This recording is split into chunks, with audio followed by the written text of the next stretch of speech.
Chapter 10. The Heath. He had to go to the bottom of the hill to get into a country he could cross, for the mountains to the north were full of precipices, and it would have been losing time to go that way. Not until he had reached the king's house was it any use to turn northwards.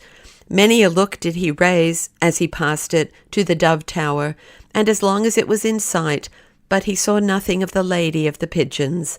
On and on he fared, and came in a few hours to a country where there were no mountains more, only hills with great stretches of desolate heath. Here and there was a village, but that brought him little pleasure, for the people were rougher and worse-mannered than those in the mountains, and as he passed through, the children came behind and mocked him. "There's a monkey running away from the mines," they cried. Sometimes their parents came out and encouraged them. "He don't want to find gold for the king any longer, the lazy bones," they would say. "He'll be well taxed down here, though, and he won't like that either." But it was little to Curdie that men who did not know what he was about should not approve of his proceedings. He gave them a merry answer now and then, and held diligently on his way. When they got so rude as nearly to make him angry, he would treat them as he used to treat the goblins, and sing his own songs to keep out their foolish noises. Once a child fell as he turned to run away after throwing a stone at him. He picked him up, kissed him, and carried him to his mother. The woman had run out in terror when she saw the strange miner about, as she thought, to take vengeance on her boy. When he put him in her arms, she blessed him, and Curdie went on his way rejoicing.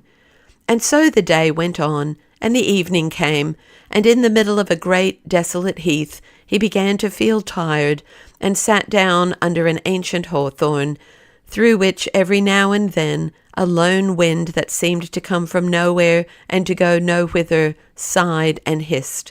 It was very old and distorted. There was not another tree for miles all around.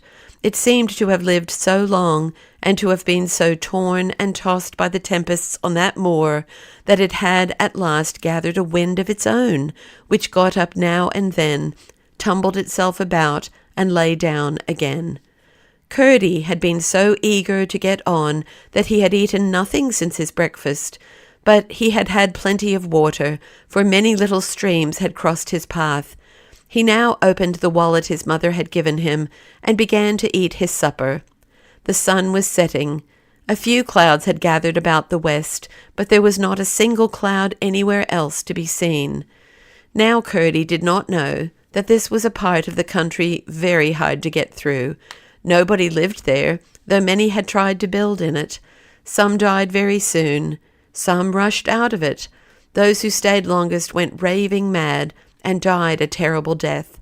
Such as walked straight on, and did not spend a night there, got through well, and were nothing the worse.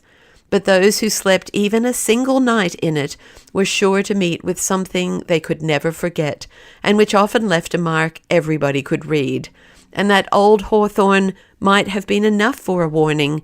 It looked so like a human being dried up and distorted with age and suffering, with cares instead of loves, and things instead of thoughts.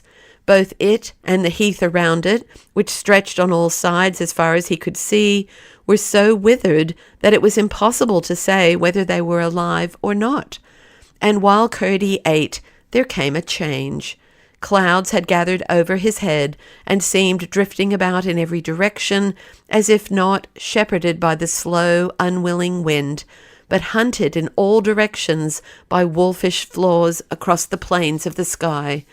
The sun was going down in a storm of lurid crimson, and out of the west came a wind that felt red and hot the one moment, and cold and pale the other. And very strangely it sung in the dreary old hawthorn tree, and very cheerily it blew about Curdie, now making him creep close up to the tree for shelter from its shivery cold, now fan himself with his cap, it was so sultry and stifling. It seemed to come from the deathbed of the sun, dying in fever and ague. And as he gazed at the sun, now on the verge of the horizon, very large and very red and very dull, for though the clouds had broken away, a dusty fog was spread all over him. Curdie saw something strange appear against him, moving about like a fly over his burning face.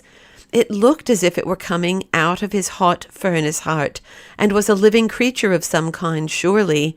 But its shape was very uncertain, because the dazzle of the light all around it melted its outlines.